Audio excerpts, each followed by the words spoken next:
President Donald Trump released photos Saturday afternoon showing himself and senior members of his cabinet monitoring the early morning U.S. military operation in Venezuela from Mar-a-Lago. The images, posted to Trump's Truth Social account, showed Trump seated at a long table alongside Secretary of State Marco Rubio, Homeland Security Advisor Stephen Miller, Secretary of War Pete Hegseth, and CIA Director John Ratcliffe, with aides and security personnel standing nearby. Computer screens and communications equipment appear visible in several shots. The photos were taken in the early hours of Saturday morning as U.S. forces carried out what he described as a large-scale strike in Venezuela that resulted in the capture of President Nicolas Maduro and his wife. The images offer a rare behind-the-scenes look at Trump and his national security team tracking the operation in real time from Florida. Thank you, Mr. Secretary. Thank you, Mr. President, and good morning. Last night, on the order of the President of the United States and in support of a request from the Department of Justice, as the President said, the United States military conducted an apprehension mission in Caracas, Venezuela, to bring to justice two indicted persons, Nicolas and Cecilia Maduro. This operation, known as Operation Absolute Resolve, was discreet, precise, and conducted during the darkest hours of January 2nd and was the culmination of months of planning and rehearsal, an operation that, frankly, only the United States military could undertake. What I'd like to do this morning is talk to you through some of the preparation and the details without compromising any of our tactics, techniques, and procedures. There is always a chance that we'll be tasked to do this type of mission again.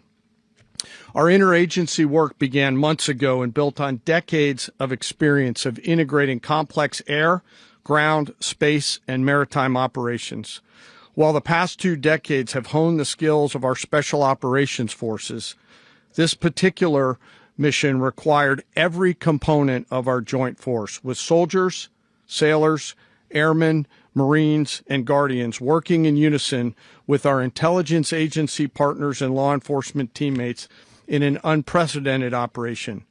We leveraged our unmatched intelligence capabilities and our years of experience in hunting terrorists, and we could not have done this mission without the incredible work by various intelligence agencies, including the CIA, NSA, and NGA. We watched, we waited, we prepared, we remained patient and professional. This mission was meticulously planned, drawing lessons from decades of missions over the last many years, many missions over these last many years. This was an audacious operation that only the United States could do. It required the utmost of precision and integration within our joint force. And the word integration does not explain the sheer complexity of such a mission. An extraction so precise it involved more than 150 aircraft launching across the Western Hemisphere in close coordination, all coming together in time and place to layer effects for a single purpose: to get an interdiction force into downtown Caracas while maintaining the element of tactical surprise.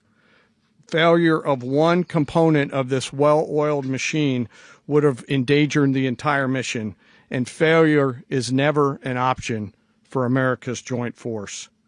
Those in the air over Caracas last night were willing to give their lives for those on the ground and in the helicopters. Let me talk a little bit about the preparation.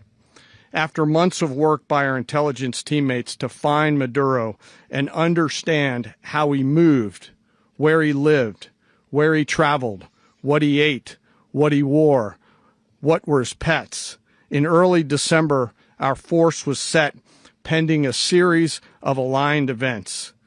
Key was choosing the right day to minimize the potential for civilian harm and maximize the element of surprise, and minimize the harm to the indicted personnel so, as the President said, they could be brought to justice. And as the President said earlier today, weather in Venezuela is always a factor this time of the year. And over the weeks through Christmas and New Year's, the men and women of the United States military sat ready, patiently waiting for the right triggers to be met and the president to order us into action. Last night, the weather broke just enough, clearing a path that only the most skilled aviators in the world could maneuver through. Ocean, mountain, low cloud ceilings, but when tasked with a mission, this organization does not quit. At 10:46 p.m. Eastern Time last night, the President ordered the United States military to move forward with this mission. He said to us, and we appreciate it, Mr. President, good luck and Godspeed. And those words were transmitted to the entire Joint Force. Over the course of the night, aircraft began launching from 20 different bases on land and sea across the Western Hemisphere.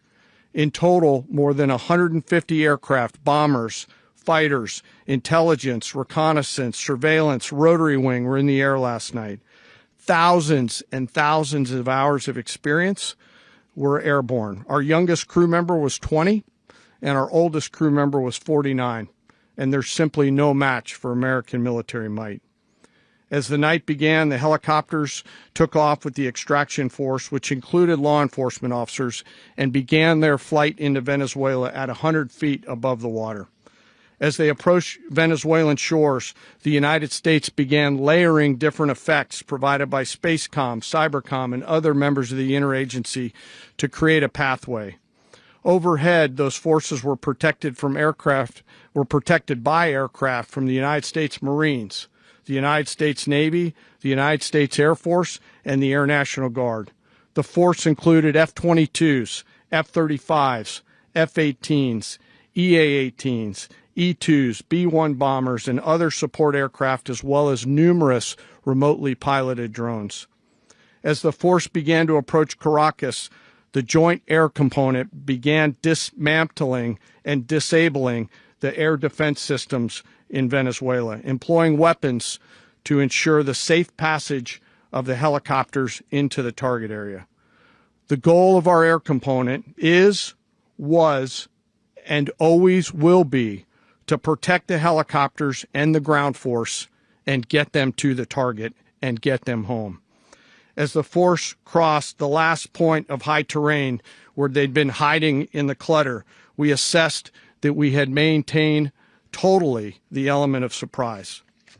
As the helicopter force ingressed towards the objective at low level, we arrived at Maduro's compound at 1:01 a.m. Eastern Standard Time, or 2:01 a.m. Caracas local time, and the apprehension force descended into Maduro's compound and moved with speed, precision, and discipline towards their objective and isolated the area to ensure the safety and security of the ground force while apprehending the indicted persons.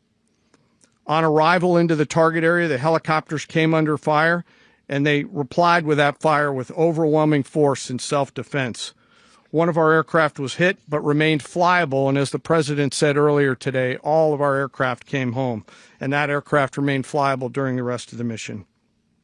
As the operation unfolded at the compound, our air and ground intelligence teams provided real-time updates to the ground force, ensuring those forces could safely navigate the complex environment without unnecessary risk.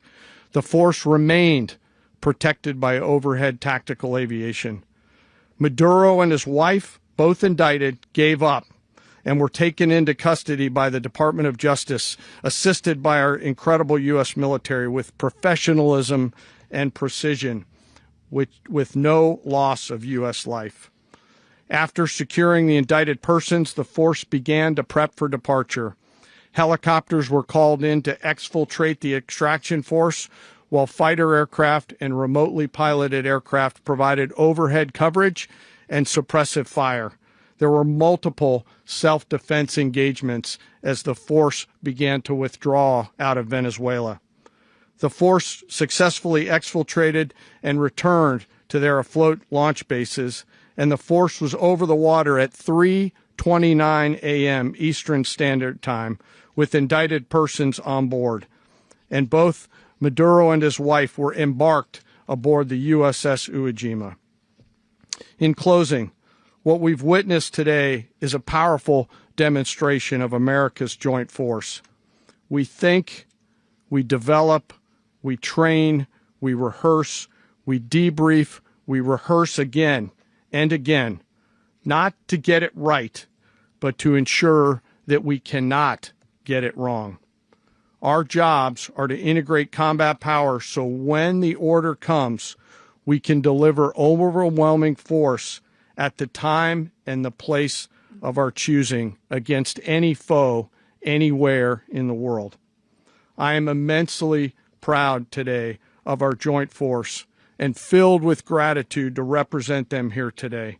There is simply no mission too difficult for these incredible professionals and the families that stand by them and support them.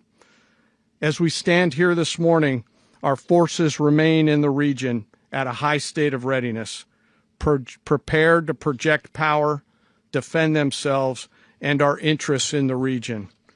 This operation is a testament to the dedication and unwavering commitment to justice and our resolve to hold accountable those who threaten peace and stability. In closing, I want to express my heartfelt gratitude to the brave men and women who executed this mission. Their courage and tireless commitment to our nation are what makes us strong. Thank you, Mr. Secretary, and thank you, Mr. President.